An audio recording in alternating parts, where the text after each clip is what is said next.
Good morning, good afternoon, or good evening, depending on where you are in the world. I'm Benjamin Serfontaine, currently lecturer at the University of Southampton, and I will talk to you about screw piles, a work that I've contributed to at the University of Dundee. So the context of this research is the development of offshore renewable energy. There is a huge potential in UK, Europe, and in the world for offshore renewable energy development, but a lot of it will take place in very high water depths, where we will need to install floating devices, either for wind or for wave. So one of the big challenges for those floating devices is the anchoring.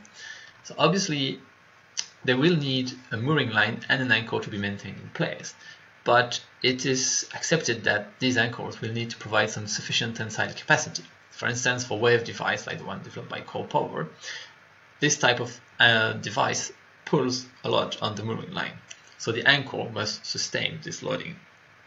The second challenge is that anchors must be installed underwater at certain depths while limiting the underwater noise as well, because there are more and more environmental restrictions, and pile driving generates quite a lot of underwater noise, for instance.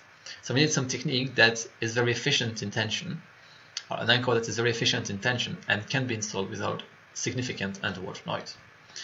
And screw piles, which are composed of a pile and one or several helices, actually meet this challenge.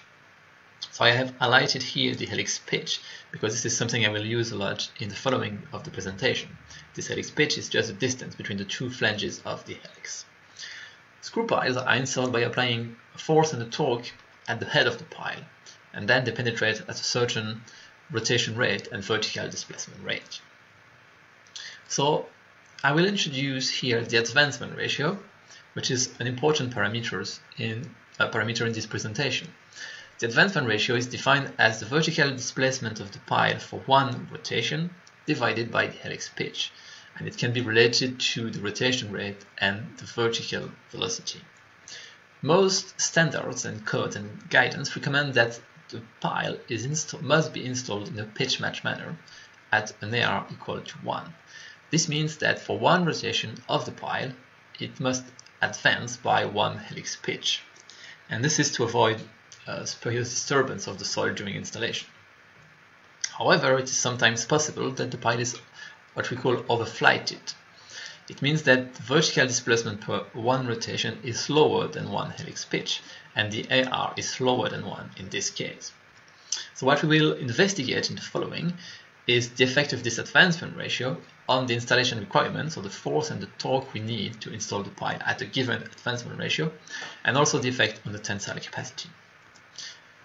We did some experiments in the BMG technical centrifuge at the University of Dundee. Centrifuge modeling enables an enhanced gravity field in the soil bed, which scales the strength and deformability of the soil while doing some small-scale modeling. Specifics of this experiment: sand samples were created, the piles were installed in flight at a fixed advancement ratio, and the vertical force and torque were measured. Pile dimensions are used 1 meter approximately helix diameter, and this corresponds to some upscaled anchors that could be used offshore. If you want some more details about the experiment, there was a paper published recently in Geotechnique. So what are the results? Let's assume we have installed, we have installed one pile at an advancement ratio equal to 1, and this is the vertical force we can measure. It is in compression, and it is equal to 3 meganewton to reach an embedment depth of approximately 8. This is a normalized embedment depth. So in the field, in practice, to apply such a force, a crowd force, that would need a very large reaction force on the top of the pile. And in practice, this is not achievable. We cannot mobilize such a high force to ensure the pile will be installed in a pitch match manner. So we tried those different advancement ratios, and this is what we can observe. As the advancement ratio is reduced, so is the vertical force that you have to apply at the top of the pile.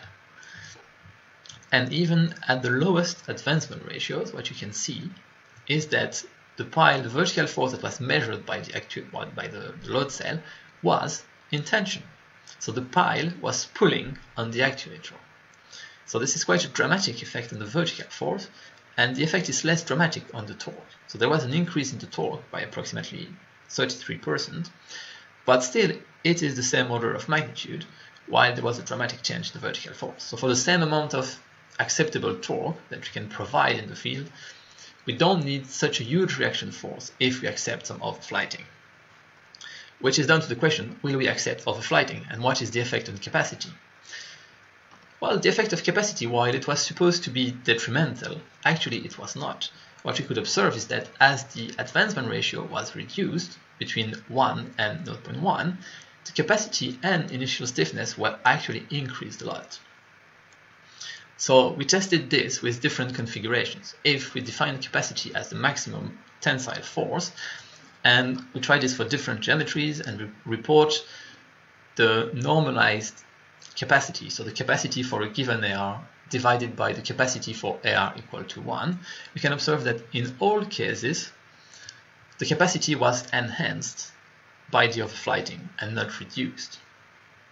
So actually there is no detrimental effect observed in this case. And we wondered why. So to do so, we did some DEM simulation. So this is discrete element model here, the discrete element method, sorry, where the particles are represented by spheres, which are incompressible, but they interact with each other through a contact law. And we simulated some overflighting of the pile and observed the displacement of the piles on the left and contact forces on the right.